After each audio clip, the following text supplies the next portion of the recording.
Myths of U.S. college admissions. Are you wondering what are some of the misbeliefs that people come to me with? I am a consultant. I specialize in admissions at top universities in the United States. And a lot of families, parents, kids, come to me with ideas of how college admissions work. And many of these ideas are wrong or misguided or not exactly how the system tends to work. So in this video, I'm going to go through 5 misconceptions of college admissions. Number 1, the first myth that I see is this myth, and this is often students that come to me and parents that come to me, U.S. colleges are looking for the best students. There's this myth that like, if you're the best student ever, oh, my son, he is so smart. He gets straight A's. He got this wonderful SAT score. He is so good. He's going to Harvard. It's a little bit more complicated than that. And so what I like to say is U.S. colleges are not looking for the best students because frankly, there's too many of the best students. What they're looking for is students with the most potential who fulfill institutional goals. 2 halves to this equation. The first part is having the most potential. Potential is my kind of way of encapsulating the concept of holistic admissions. In the US, we do not base college admissions on a single test score like they do in China or in India. Instead, we're looking at the whole student, all of the wonderful things about them. What are we trying to assess? Potential. Do you have the potential to get an awesome job, make lots of money, and then donate lots of money back to us as an institution once you're an alum? Yes or no? Maybe, maybe not. Most potential, that's what schools want. More than just a straight A student. They want somebody who's going to go out and change the business world for the better and make lots of money and then donate. Second thing, fill institutional needs. What does that mean? Well, colleges and universities, you know, they have things like tenured professors in a particular department, and they can't fire those people, right? They might have professors of Korean language and literature. And those professors of Korean language and literature, if they're tenured, they can't fire them. And that means they've got to hold on to their Korean department. And so they have to find some kids who want to take those classes. And if you want to take those classes, guess what? You have a better chance of admission. Even in more popular majors. For example, when I went to Stanford, economics was the most popular major. Now it's computer science. But what happens when you have a department that gets really bloated because it's the most popular major in the school? And then you fast forward 20, 30 years later, and 20 years later, that particular major, it's less popular. But you still got all these professors because they haven't quit or aged out or retired yet. And so you've got to pay them, and you kind of wish they were teaching classes. Well, guess what that means? That means you want to enroll students who want to major in the majors where you've got need. And that's just one example, and it may not be as pronounced as I'm making it out to be, but that's the general gist of how this institutional needs situation works. Institutions don't want to become computer science factories. They want to be balanced institutions of learning where they have people from all different disciplines and all different walks of life. They want to create a mosaic. That can even be an institutional goal. Diversity can be an institutional goal. They want to have people of different colors, different backgrounds, from different countries, from different states. And every school is different in terms of what things they're going to emphasize in this formula, fulfilling their institutional goals and finding students with what they call the most potential, right? At UC's, potential could mean that you perform really well in whatever your context is. That's why UC's often admit students who are the best performers at their schools, even when their schools are really low-ranking schools. And those students may not be as academically prepared for a place like UCLA as some other students who might be only in the top third of their class, but they go to the most competitive high school in America. That kid might not get into UCLA, and this kid who's valedictorian at a craptastic school might, because UCLA is looking at what they call potential. They're trying to fulfill that. They're trying to help people rise. That's one of their goals. They're a state institution. They're caring more about people in state than out of state in some cases. In any case, how a school defines potential and what their institutional needs are going to define how they shape their class much more than simple academic excellence. Is that one factor that's being considered? Sure. But I think many parents and students underestimate all of these other factors that are churning in the mix, that in many cases become more important in a world of great inflation. As I like to say in the US, college admissions is much more like casting for a play than a straight up competition, right? When we're casting for a play, we've got to find somebody who fits the role. And that's what colleges are looking for, whatever that role is for them. Number 2, second myth. If your grades and test scores are in range, you have a good shot at getting into competitive colleges. I have a lot of parents and students that come to me and they think, oh, Junior has straight A's and he's got like a 1,500 on his SAT, so he's set for Harvard because he's got the stats. And we see that 5% admit rate, but these parents don't believe it. They think that's a bunch of hogwash because Junior has straight A's and he has a 1500, and that's in range almost. And so he's gonna get in. But Junior might have like no activities except for like one club. Maybe he goes to chess club. Maybe Junior is like JV track senior year. He's not a huge athlete. And at the end of the day, that's not going to be enough if all a student has is his academics. At top 20 colleges, grades and scores are only one piece of a larger puzzle. And this is one of two myths. I'm going to get to the next myth, which is kind of the opposite. But yeah, there's this myth that a lot of my families that come to me, they think their kid is this exceptional kid because of their A's and because of their test score, and that's enough.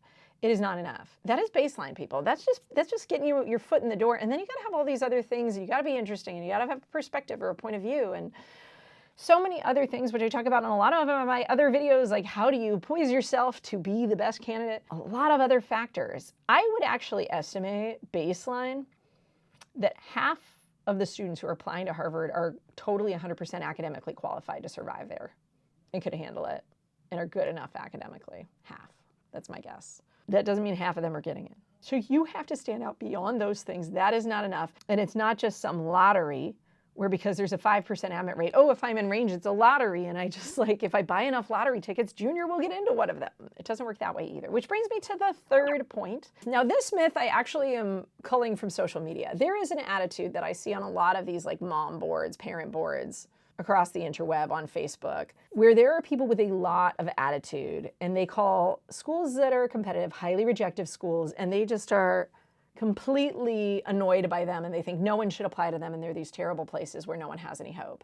And the myth here is that you have a 95% chance of rejection at top colleges, so don't get your hopes up. You know, basically top colleges are a waste of time, they're a waste of, money. Why even throw the stupid lottery ticket in? It's a waste of your time. Let's get merit at my state institution, yay, and my kids are gonna go in state and be great. And it's more than where you go and doesn't matter, and screw those top colleges, right? These parents who are trying to rationalize the fact that they're worried their kid won't get in, so they don't even let them apply. I also think this is totally a myth. What I like to explain to parents, kids, families, is that your actual chance of admission at any institution is never whatever the published rate is, right? So Stanford, I think their admission rate is probably 4%, maybe it's 5%. First of all, if I think a student only has a 4 or 5% chance of getting into Stanford, most of the time I'm going to tell that kid they shouldn't be applying to Stanford early or maybe even at all, because I don't think it's worth their application. I will say that. But I will say a lot of students that I work with, their chance of getting to Stanford isn't 5%. It might be 10%, it might be 20%, it might be 50-50. And what I'm doing with students is looking at their strength of application, and then we're figuring out what are your chances of getting into these schools. Every applicant has a totally different admissions chance at any given school, given the strength of their application and the quirks and the personality of their application. Remember that idea of potential is different at every school. The institutional goals are different at every school. So the differences there can create some nuance in this story. But most of the time, if I have an intake and I bring somebody in my office, they're either going to have a 0.1% chance of getting into Stanford, or it's going to be whatever the admission rate is times 2, times 5, times 10, based on the strength of the application. So you as a student can do something about the strength of your application. You can strengthen your application so your admit rate is no longer 5%. It might be 15%, it might be 25%, it might be 50%, depending on what you accomplish and what you do and what you want to do. But your admission rate doesn't have to be their admission rate. So don't get so caught up in this, oh, I have no chances, this is a lottery ticket, whatever. And again, these tend to not be, I tend to get overconfident people. It's the other myth, right? The one before this, that are the people who come to me. These people avoid me. They think I'm a waste of money. They think the whole system is stupid. The people who think that, oh, you're never going to get in. But what I like to say is you can get in. But you have to increase your chances of getting in by strengthening your application, which isn't just academic, it's complex. I've got lots of videos on my channel. You can go watch to start to help. Number 4, essays don't matter that much if you're in state or you're applying to a safety school. This is a myth that I've come across this year, that I've had some students, they take their schools that they thought were safeties, that they thought, oh, I've got a really good shot of getting in here. Oh, look at their admit rate. The overall admit rate is 60%. I can just write this the night before and I won't have Brooke help me with my application because I don't need Brooke's help on this one.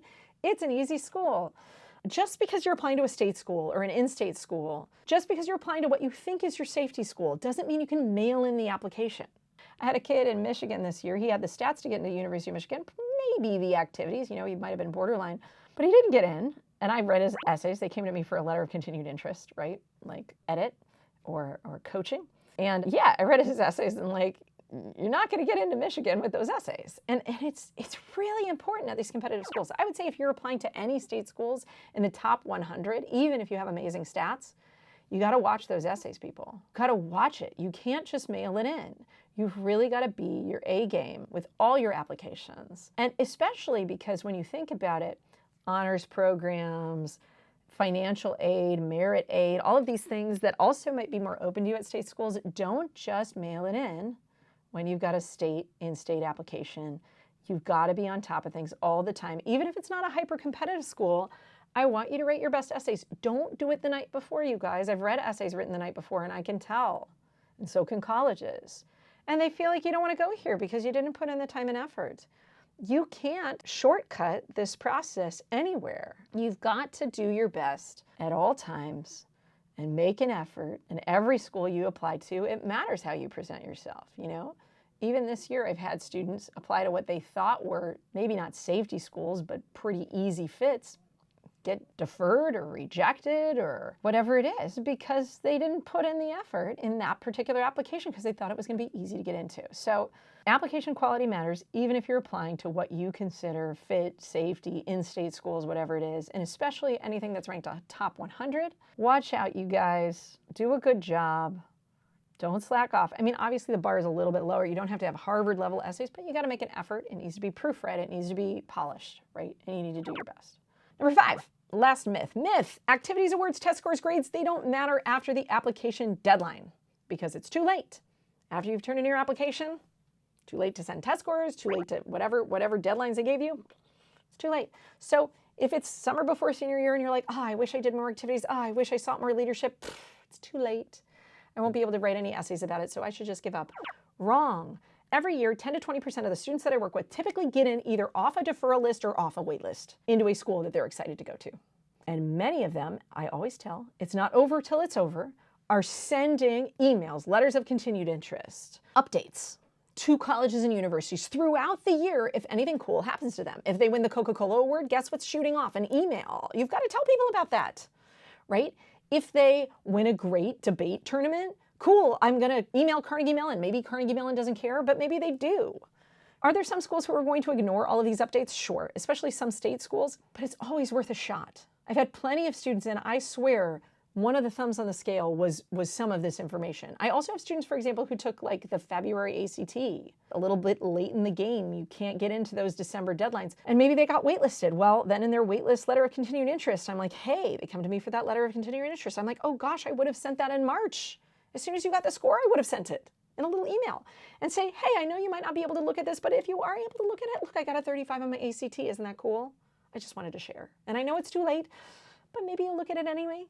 Colleges are run by human beings. There are rules, there are deadlines, there are all these things, but if you're on the border, sometimes sending this little bit of information can help improve your case, and I've seen it happen. And I can't tell you for sure if that's what made them get in or it isn't, but I sure as heck can say it can't hurt. If you've got great updates to make, it's worth it. And if you're looking at developing your activities out senior year, even if great things happen by February, you can tell schools about these amazing things that have happened to you before they release decisions. And even if you don't get it in by the decision date, there's a wait list, right? If you can get waitlisted, maybe this can help get you off the wait list, right? This kind of information is the kind of thing that can change the minds of college admissions officers. So it's not over till it's over. Don't worry that the application deadline has finished. There's still opportunities to communicate with colleges throughout this process. So don't give up. I hope you guys like this video. If so, please give it a thumbs up. Subscribe to our channel if you haven't yet. If you want more tips on college admission or elite college admissions, we also have lots of SAT and ACT prep tips on our channel. Thanks for joining us. I will see you guys soon.